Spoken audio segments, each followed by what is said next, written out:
Hello friends, आप सभी का स्वागत है एक और नए वीडियो में। आज हम लोग डिस्कस करने जा रहे हैं कुछ और सीक्वेंसिंग के क्वेश्चंस के बारे में। ठीक है, तो जैसा कि आपको पता है, अगर आप लोग पिछला वीडियो देखे होंगे तो बिल्कुल आप लोग को पता होगा कि हम लोग सीक्वेंसिंग पढ़ रहे थे। तो कल थोड़ा सा कॉन्सेप्ट हम लोग देखे थे सीक्वेंसिंग, यानी कि इनइक्वालिटीज़ भी आप लोग समझ सकते हैं। ये इनइक्वालिटीज़ ही है, लेकिन ये कुछ हम लोग जो इनइक्वालिटीज़ में देखते हैं, रीजनिंग में इनइक्वालिटीज़ टॉपिक को पढ़ते हैं, तो उसमें एक बहुत बड़ी सी इनइक्वालिटीज़ दी रहती है और एक कंक्लूजन दिया रहता है। स्टेटमेंट पे बहुत बड़ी इनइक्वालिटीज़ दी रहेगी और फिर उसका कंक्लूजन में कई ऑप्शन दिया रहेगा। फिर हमें उसी इनइक्वालिटीज़ से उसी कंक्लूजन को मैच करना है कि कौन सा कंक्लूजन फॉलो करता है। ठीक है, तो बेसिक इनइक्वालिटीज़ के बारे में मैं कल आपको बताया, जैसे कि ग्रेटर देन इक्वल टू क्या होता है, ग्रेटर देन क्या होता है, लेस देन इक्वल टू क्या होता है, लेस देन क्या होता है, इक्वल टू क्या होता है, सब कुछ आप लोग जानते हैं। बहुत सी बेसिक चीज़ें थी। उसके बाद हम लोग डायरेक्ट क्वेश्चन पे जंप किए, फिर क्वेश्चन को करने लगे। ठीक है, जो प्रीवियस ईयर में आया हुआ है। तो इसको हम लोग सीक्वेंसिंग के टॉपिक में पढ़ रहे हैं। ठीक है, अब हम लोग जब ये सीक्वेंसिंग के क्वेश्चंस खत्म हो जाएंगे तो मैं आपको इनइक्वालिटीज़ वाली जो क्वेश्चंस है कि एक बहुत बड़ी बड़ी इनइक्वालिटीज़ दी हो और उससे रिलेटेड कुछ स्टेटमेंट दिए हो जिसको हमें करना हो, और उस स्टेटमेंट से हमें उस कंक्लूजन को करेक्ट साबित करना हो, ऐसे क्वेश्चंस भी मैं आपके लिए लेके आऊँगा जिससे हम लोग उससे भी यूज हो जाएं कि अगर वैसा क्वेश्चन आए तो हम लोग कर सकें। ठीक है, तो चलिए विदाउट टाइम वेस्ट किए हुए हम लोग इस क्वेश्चन को करने की कोशिश करते हैं। तो बिल्कुल ध्यान से पहले हम लोग पढ़ेंगे कि क्वेश्चन बोल क्या रहा है। तो क्वेश्चन, पहला क्वेश्चन है कि उषा रन फास्टर देन कमला। जो उषा है वो तेज भागती है किससे? कमला से। आई होप पहला जो स्टेटमेंट जो दिया था, पहला जो मतलब सेंटेंस है, उससे यही इनइक्वालिटीज फॉर्म होती है, ये आपको एकदम क्लियर होगा। दूसरा बोल रहा है प्रीति रन स्लोअर देन स्वाति। प्रीति जो है वो स्वाति से स्लोअर देन करती है, यानी कि स्वाति प्रीति से तेज जाती है, प्रीति से तेज स्वाति भागती है, स्वाति। ठीक है, आई होप ये भी आपको समझ में आ रहा होगा। स्वाति रन स्लोअर देन कमला, यानी कि जो स्वाति है वो कमला से स्लोअर देन भागती हैं, कमला से, यानी कि कमला स्वाति से तेज भागती है। ठीक है, यहाँ तीनों चीज़ों से यही पता चल रहा है। बोल रहा है कि हु इज़ द स्लोएस्ट, यानी कि इनमें से कौन सबसे स्लो है। तो अब देखिए, ऐसे अलग अलग अगर इनइक्वालिटीज़ दी हो और पूछे कि मतलब इनमें से सबसे स्लो कौन है या सबसे तेज कौन है, तो हमें किसी तरह इसको एक ही इनइक्वालिटीज़ में इसको एडजस्ट कर देना है। तो ठीक है, बिल्कुल ध्यान से देखिए कैसे हम लोग एक इनइक्वालिटीज़ में इसको एडजस्ट कर सकते हैं। देखिए, पहले हम लोग उषा तेज भागती है कमला से, यहाँ से ये क्लियर हुआ। अब हमें देखना है कि कमला किससे तेज भागती है। तो कमला, इस इनइक्वालिटी से हम लोग देख रहे हैं कमला स्वाति से तेज भागती है। अब देखना है कि स्वाति किससे तेज भागती है, तो स्वाति हमारी प्रीति से तेज भागती है। किससे? प्रीति से तेज भागती है। ये कंप्लीट एक इनइक्वालिटीज हो गया। ठीक है, एक कंप्लीट इनइक्वालिटी हुआ। अब इससे हमें देखना है कि क्या क्वेश्चन में पूछ रहा है। तो क्वेश्चन में पूछ ये रहा है कि हु इज द स्लोएस्ट, यानी कि सबसे स्लो कौन है, यानी कि जो सबसे स्लो भागता है उसकी जो इनइक्वालिटीज में वो सबसे पीछे है। तो प्रीति ही इनमें से जो है इन चारों में सबसे स्लोएस्ट है और सबसे स्लो भागती हैं। तो करेक्ट आंसर इसका क्या होगा? करेक्ट आंसर इसका प्रीति होगा। आई होप आपको समझ में आया। तो अगर अलग अलग स्टेटमेंट दिया हो उससे हम लोग अलग अलग इनइक्वालिटीज बनाए, तो फिर अगर फाइनल आंसर हमें चाहिए कि कौन स्लोवेस्ट है, कौन फास्टेस्ट है, कौन बराबर भाग रहा है, तो उसको हम लोग एक इनइक्वालिटीज में एडजस्ट करके फिर उसके अकॉर्डिंग हम लोग क्वेश्चन का आंसर देने की कोशिश करेंगे। ठीक है, आई होप आपको ये क्वेश्चन समझ में आया होगा। चलिए आगे चलते हैं और दूसरे क्वेश्चन को समझने की कोशिश करते हैं। बिल्कुल ध्यान से देखिएगा, सब कुछ समझ में आने वाला है। ठीक है, तो दूसरा क्वेश्चन बोल रहा है कि consider the following statement. Statement को कंसीडर करके क्या स्टेटमेंट दिया है कि ए इज टालर देन बी। जो ए है वो बी से बड़ा है। ठीक है, आई होप ये आपको समझ में आ रहा होगा। सी इज टालर देन ए, जो सी है वो ए से बड़ी है। ठीक है, और फिर उसके बाद बोल रहा है कि डी इज टालर देन सी, जो डी है वो सी से बड़ा है। ठीक है, फिर बोल रहा है ई जो है वो सबसे टालेस्ट है, सबसे टालेस्ट है, यानी कि सबसे बड़ा है, सबसे टालेस्ट है यानी कि सबसे बड़ा है। आई होप ये इतना आपको समझ में आ रहा होगा।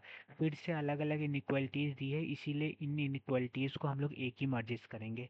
तो ए जो है, यहाँ बिल्कुल ध्यान से देखिए, सबसे आगे कौन सा होगा? जो सबसे तेज भाग रहा होगा, तो सबसे आगे सबसे तेज कौन भाग रहा है? ई भाग रहा है। ठीक है, अब हमें देखना है उसके बाद हमें एडजस्ट करना है ए को, पहला स्टेटमेंट एडजस्ट करते हैं, उसके अकॉर्डिंग हमें समझ में आ जाएगा कि ए जो है बी से तेज भाग रहा है। ठीक है, अब ए से तेज कौन भाग रहा है, तो ए से तेज सी भाग रहा है। इसको देखिए, ए से तेज कौन भाग रहा है, सी भाग रहा है। आई होप आपको समझ में आ रहा होगा। ठीक है, अब सी से तेज कौन भाग रहा है, इस इनइक्वलिटीज में आप लोग देखेंगे तो सी से तेज हमारा डी भाग रहा है, सी से तेज हमारा डी भाग रहा है। और जो डी है क्वेश्चन में ये भी मेंशन है कि डी जो है वो सबसे तेज भाग रहा है, सॉरी ई जो है सबसे तेज भाग रहा है, तो ई सबसे आगे होगा, ई सबसे आगे होगा। तो ये हुई पूरी एक इनइक्वलिटीज में हम लोग इसको एडजस्ट कर दिए हैं, चारों इनइक्वलिटीज को, जो चारों स्टेटमेंट है उसको एक इनइक्वलिटीज में हम लोग एडजस्ट कर दिए हैं। अब क्वेश्चन क्या पूछ रहा है, इसको हम लोग नीचे लिख लेते हैं। कैसे हम लोग एडजस्ट किए हैं, ई सबसे तेज, फिर डी, फिर सी, फिर ए, और उसके बाद बी। ठीक है, इसी तरह एडजस्टन यही बनाए हम लोग, हाँ बिल्कुल।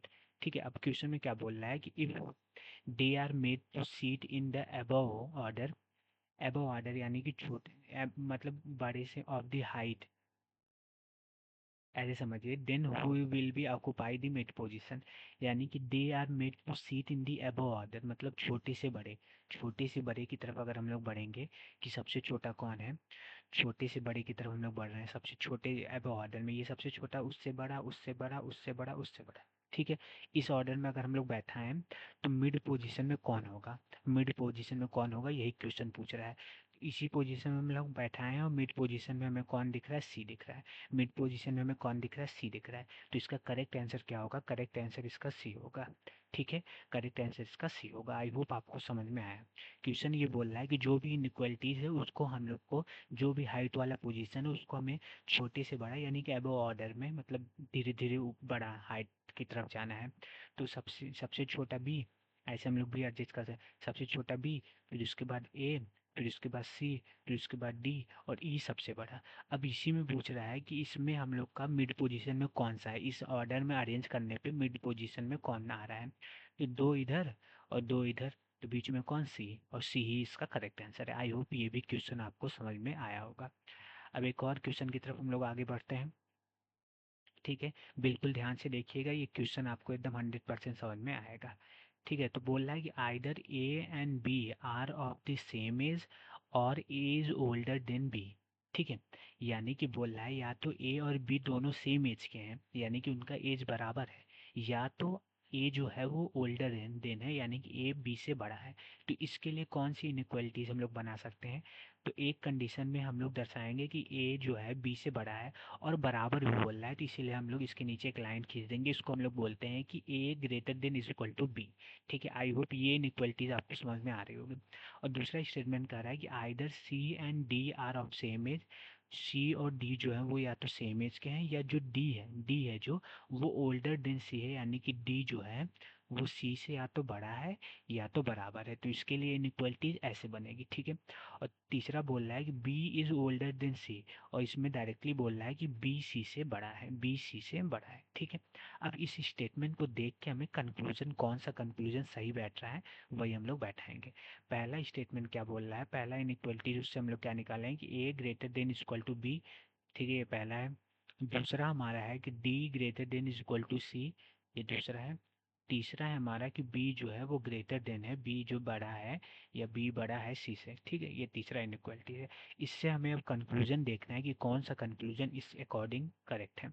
क्या बोल रहा है, conclusion, following conclusion can be drawn from above the statement, इस स्टेटमेंट से हम लोग क्या कंक्लूजन ड्रॉन कर सकते हैं, क्या कंक्लूजन निकाल सकते हैं, वही पूछ रहा है।